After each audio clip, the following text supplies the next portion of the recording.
Oi, pessoal. Toda vez que eu vou começar um vídeo aqui, eu fico pensando como eu vou começar. E quando eu falo oi, pessoal, eu lembro dos vídeos que minhas filhas assistem, e daí eu não consigo. Mas o oi também é muito curto, né? E não dá pra falar oi, galerinha do YouTube, também não vai dar certo. É, mas, ainda tô me adaptando com isso de dar aula dessa forma. Mas então tá, pessoal, vamos nos concentrar aqui. Então, o que que a gente vai fazer? Agora, a aula passada já foi um pouquinho mais longa, né? Eu acabei falando um pouquinho das dúvidas e fiquei conversando sozinha. Quando eu vi, deu mais de 1 hora. Nessa aqui, vamos ver, pretendo que seja mais curto. Então, os elementos do desenho arquitetônico. Então, como na aula passada, quando eu comecei a falar das linhas, dos tipos de linhas, e comecei a dar os exemplos, eu já falei dos elementos arquitetônicos, né? Do que é representado numa planta, principalmente. Hoje a gente vai começar com a parte da planta. Por quê? O desenho arquitetônico ele tem a planta baixa, que é aquela parte que a gente vê os ambientes por cima, que é a parte que é mais utilizada, é humanizada, que é feita colorida para apresentar nos folders, nos sites das empresas, né? Além do 3D que tem hoje em dia e realidade virtual e tudo mais. Mas é o principal projeto da obra. No caso de obras, por exemplo, a gente o projeto, é a prancha, a folha do projeto que fica mais amassada, mais suja, que às vezes a gente precisa imprimir de novo para entregar para o mestre, porque é realmente onde tem muita informação importante para a execução da obra. No caso de obra, por exemplo, um prédio residencial, obras de múltiplos pavimentos, a planta do pavimento tipo, ela é muito utilizada, ou da área comum, todas as plantas, elas contemplam a maioria das informações que a gente precisa para construir. E além das plantas, a gente tem, né, vários tipos de plantas, que eu vou falar aqui, e tem os cortes, que a gente vai conseguir ver as informações verticais, a altura, detalhes de janela, de porta, algumas outras informações também importantes. Deixa eu passar por aqui. Então tá, então voltando para a planta, que eu já expliquei a aula passada, é como se a gente fizesse um corte aqui na casa, ou no prédio, ou na edificação que a gente está construindo, e visse ela de cima. Aqui é uma casa térrea. Se fosse um sobrado, eu teria duas plantas baixas, a planta do térreo e a planta do pavimento superior. E aí seria muito importante, né? Mais importante ainda, eu colocar a legenda para eu identificar qual pavimento que é. Se eu estou fazendo a planta de um prédio, né, um edifício que, vamos supor, ele tem 18 pavimentos tipo. O que é o pavimento tipo? É o pavimento padrão. Então, se no térreo é a área comum. Vamos supor que mais um pavimento tem algumas coisas de área comum também, sei lá, uma academia ou alguma coisa, um salão de festa. E a partir do segundo pavimento começam os apartamentos. E desse pavimento até o 18 é idêntico. São, sei lá, 4 apartamentos por andar, todos os apartamentos no mesmo layout, a mesma escada de emergência, o duto do elevador, tudo igual, não varia. Então, eu tenho um pavimento tipo, que é o pavimento padrão. Então, eu não vou precisar imprimir, se são 16, 17 pavimentos tipo, eu não preciso imprimir 16 cópias, sendo que vai ser a mesma coisa, né? Então, eu posso fazer um pavimento tipo, e eu vou escrever pavimento tipo e quantas vezes ele se repete. Isso eu estou falando do projeto arquitetônico. No caso de um projeto estrutural, por exemplo, provavelmente, com certeza, ele varia, né? A parte de armadura e outras coisas, aí eu preciso ter plantas para cada pavimento. Mas a gente, voltando para o arquitetônico, então, quando é alguma coisa que se repete, eu posso fazer uma vez e falar que se repete. E caso tenha alguma informação também, a gente pode usar linha de chamada, colocar uma observação. Não, a gente tem que fazer um projeto que não tenha dúvidas. Então, a planta de edificação, ela vai ter as paredes, espessuras das paredes. Aqui no caso, ó, mesmo sem cota, a gente consegue perceber que as paredes internas estão mais estreitas que as paredes externas, né? Então, o que é parede externa aqui? É a parede que tem o contato com o ambiente externo. E as paredes internas são que dividem os ambientes dentro da casa. Então, o quarto com o banheiro, a sala com a cozinha e assim por diante. Essas são paredes internas.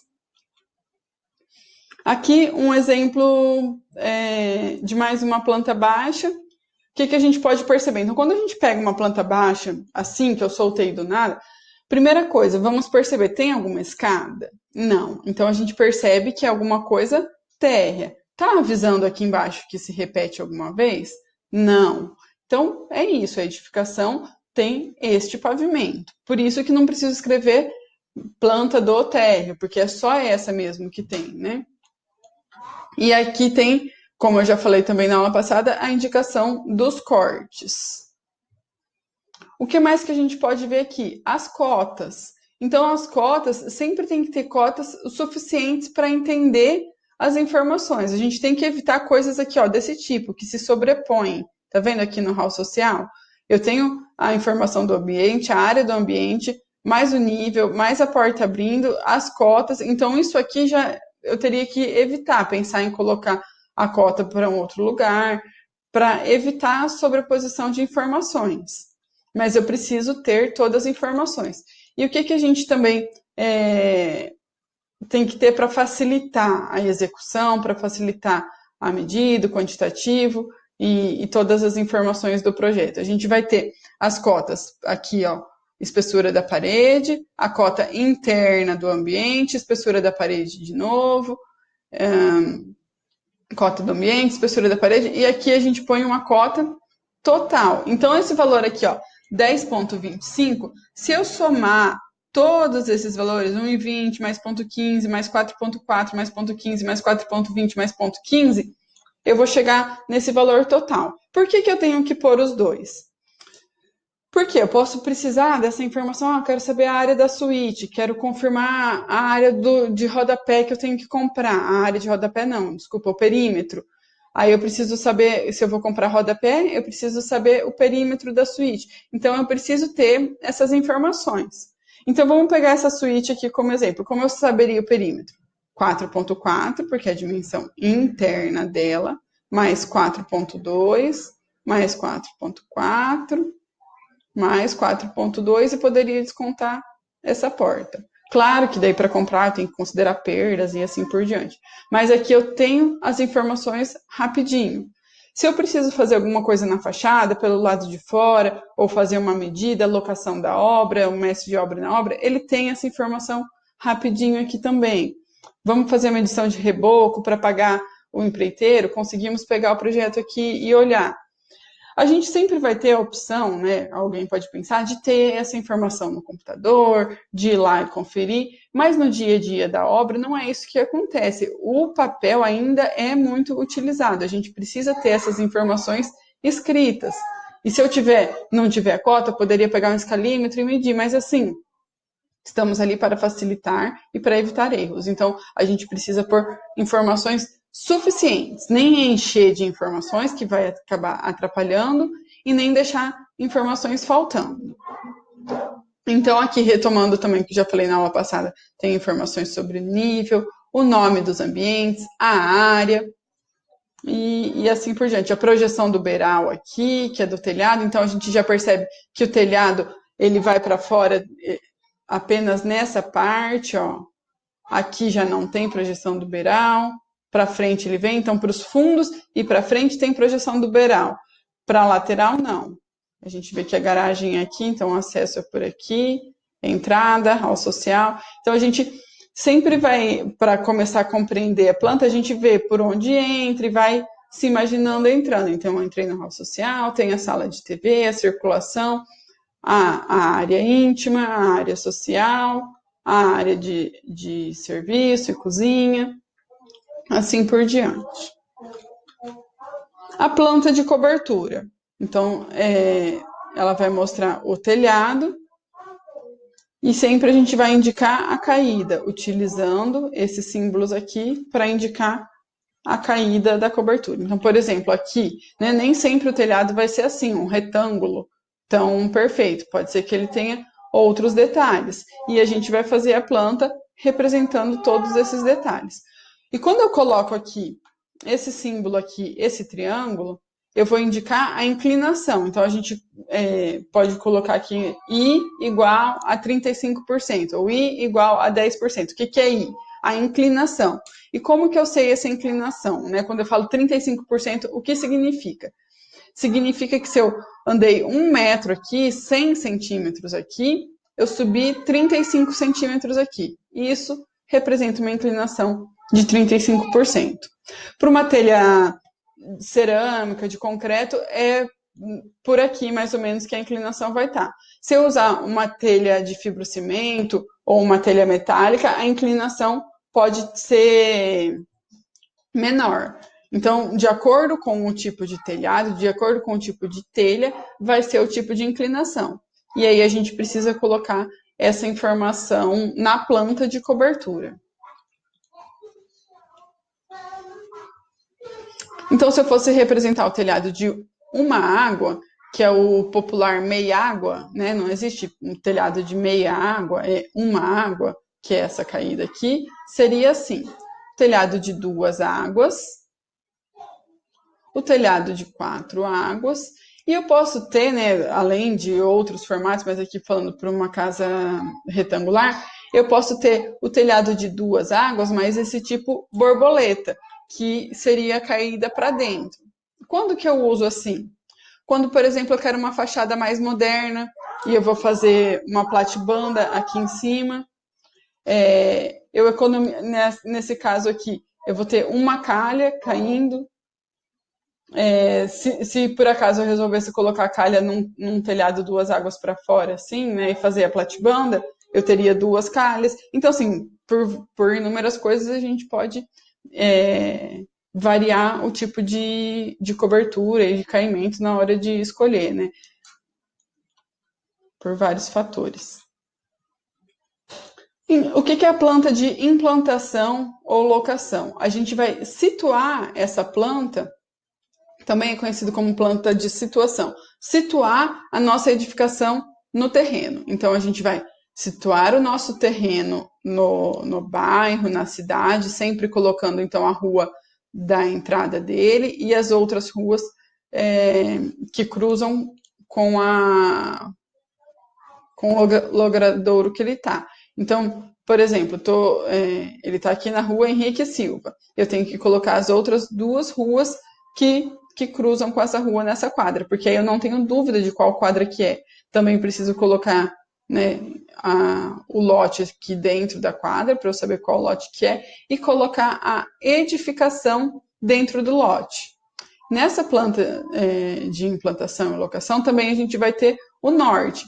Então, nesse caso aqui, se o norte está nessa direção, o leste vai estar para o lado direito, a gente se coloca de frente aqui para o norte, o leste vai estar para o lado direito, o oeste para o lado esquerdo. Então, lembra que sempre no leste é o sol da manhã. Então, o sol da manhã estaria aqui, o sol da tarde nessa parte. Então, a fachada leste sempre é o sol da manhã. Então, a fachada leste seria a parte frontal e essa lateral direita aqui. Também a gente coloca árvores, pode colocar postes, coisas do tipo que sejam necessárias informações do passeio. Dimensão do terreno.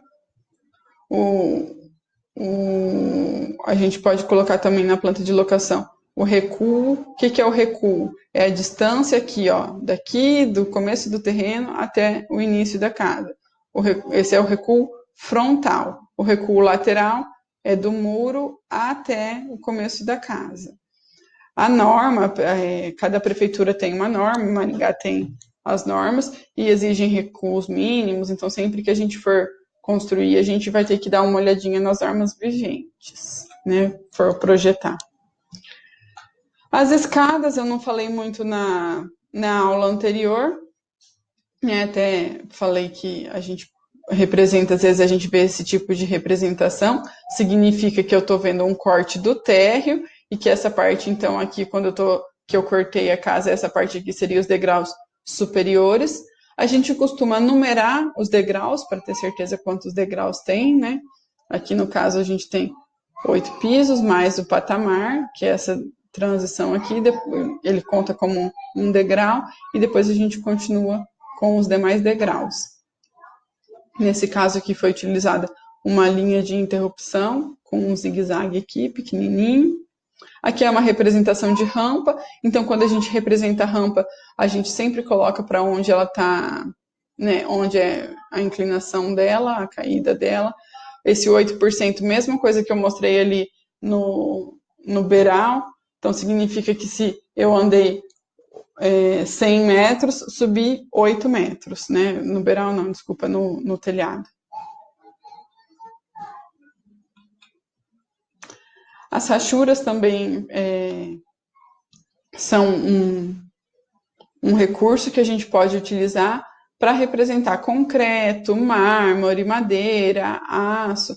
Isso aqui quando a gente precisa de muito detalhe. No projeto mais comum, a gente vai representar por meio de linhas mesmo. As rachuras são para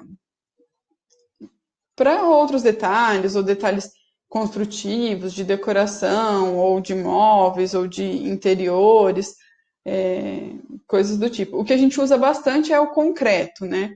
O concreto a gente até é comum ver. Esses demais aqui, o isolante térmico, às vezes quando a gente utiliza a parede em drywall, até ver em gesso acartonado, enchimento de piso, aterro.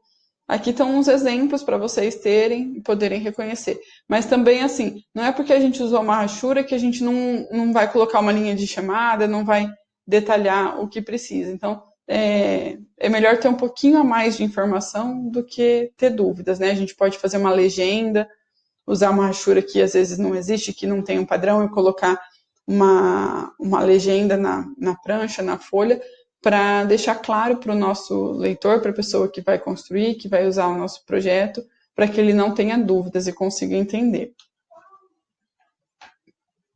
Aqui alguns exemplos de... Ai, meu Deus, eu não vou poder voltar para gravar de novo. Mas aqui era para eu estar escrito exemplos de de escalas. Eu vou arrumar aqui na frente de vocês. Escalas.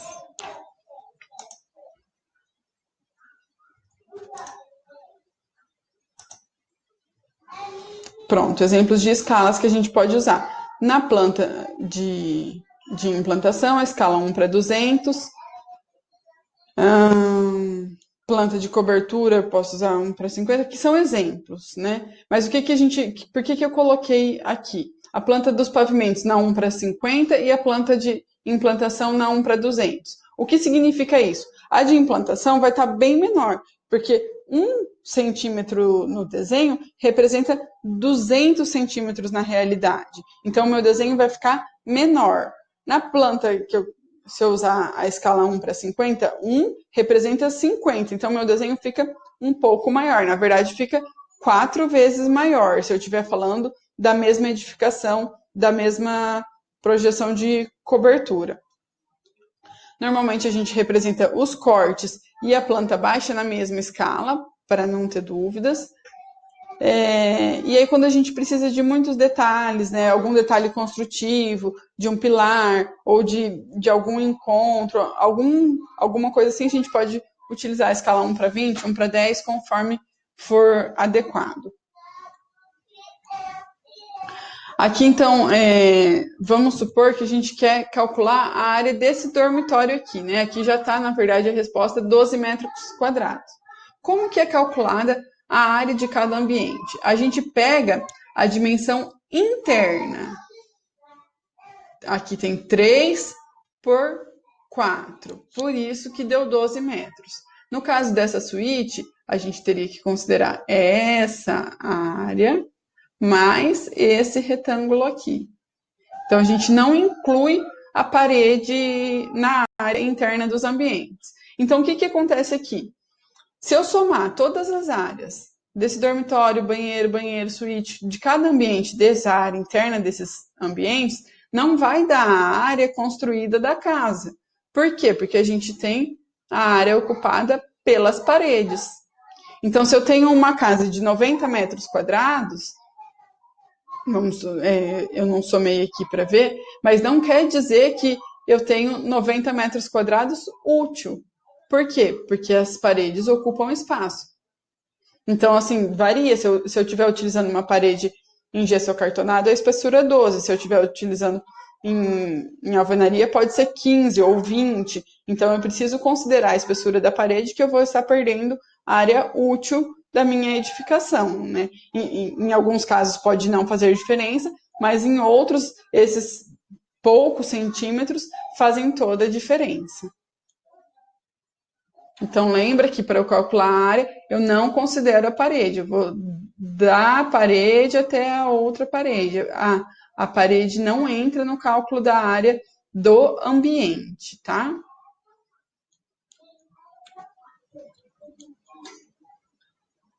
Eu coloquei aqui deixa eu pegar aqui. Um outro projeto, por exemplo, esse aqui. Deixa eu ver se eu levei ele aí. Não, só um pouquinho. Ah, ele não vai entrar na minha apresentação. Vamos ver.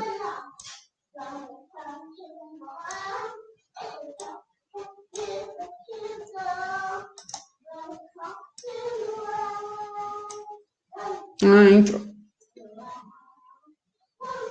Então, aqui é uma planta de implantação e cobertura.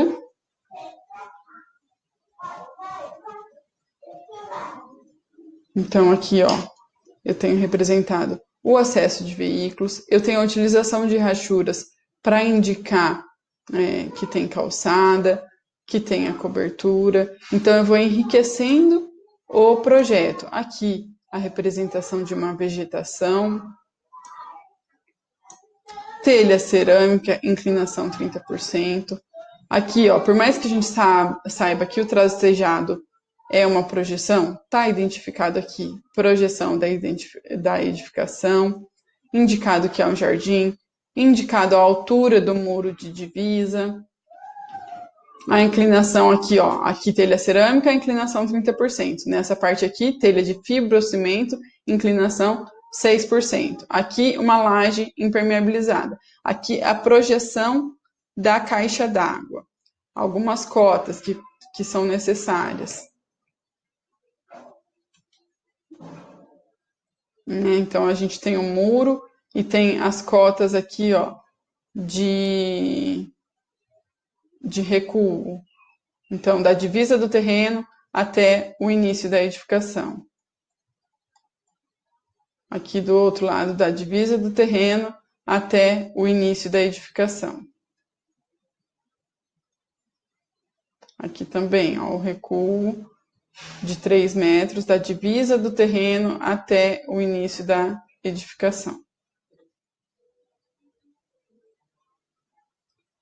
Outras informações que a gente pode ter aqui, ó, do passeio público, que é aqui que tem a guia rebaixada para o acesso de veículos, aqui tem uma árvore, então a gente, quando vai fazer o levantamento no terreno, já vê onde tem a árvore, a gente não poderia colocar aqui o acesso de veículos, porque principalmente aqui em Maringá a gente não pode cortar árvores, então, daí eu já estou indo para a parte de execução, que eu sou professora de construção de edifícios, mas a gente precisa prestar atenção quando a gente vai fazer um projeto, né, em todos esses fatores, a inclinação do terreno, tipo do terreno, o norte, então o norte está para cá, a gente sabe que o leste tá aqui, então a fachada leste é essa, o acesso está para o norte, fachada oeste, sul. A gente sempre vai querer saber qual é a fachada leste e a oeste. É o que mais interessa. Esse outro projeto, será que vem para cá? Vem. Planta baixa. Então, aqui, ó, uma outra planta baixa. Não era esse que eu queria, mas tá bom. Vai dar certo aqui. Então, como que eu sei a área desse quarto? 10,41. Vai ser 5,53, porque aqui tem a cota com a linha de chamada, vezes onde a gente vai encontrar essa medida aqui. Vamos ver se esse projeto tem essa medida aqui. Não tem, mas aí o que a gente teria que fazer? Ainda dá para fazer. 4,20 eu sei que é até aqui, menos 1,10, menos 0,15. Aí eu tenho essa medida interna. Isso fica claro para vocês? Que eu preciso saber a medida daqui até aqui, desse quarto. Então, eu não tenho, não foi cotado, mas eu posso pegar 4,20 menos 1,10, então, 3,10 menos 0,15, 2,95. Vou até fazer a conta aqui com vocês para ver se vai dar certo.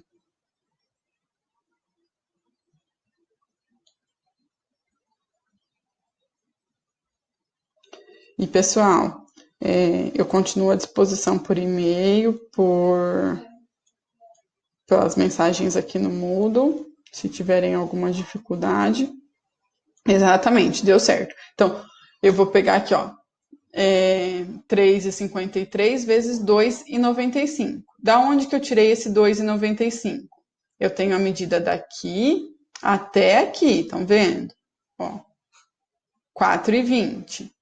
Eu tenho a medida aqui do corredor, a largura do corredor, qual que é? 1,10. Eu tenho a espessura das paredes, que é 0,15, ó, 0,15 aqui, 0,15. Todas as paredes internas também são 0,15, 0,15. Então, eu percebo que aqui também é 0,15. Deu 2,95 que sobrou. Então, 4,20 menos 1,10 menos 0,15, 2,95 a medida interna aqui do quarto. Vezes 3,53, 4,41. Aqui é a mesma coisa, eu usaria 2,95 vezes 3,10.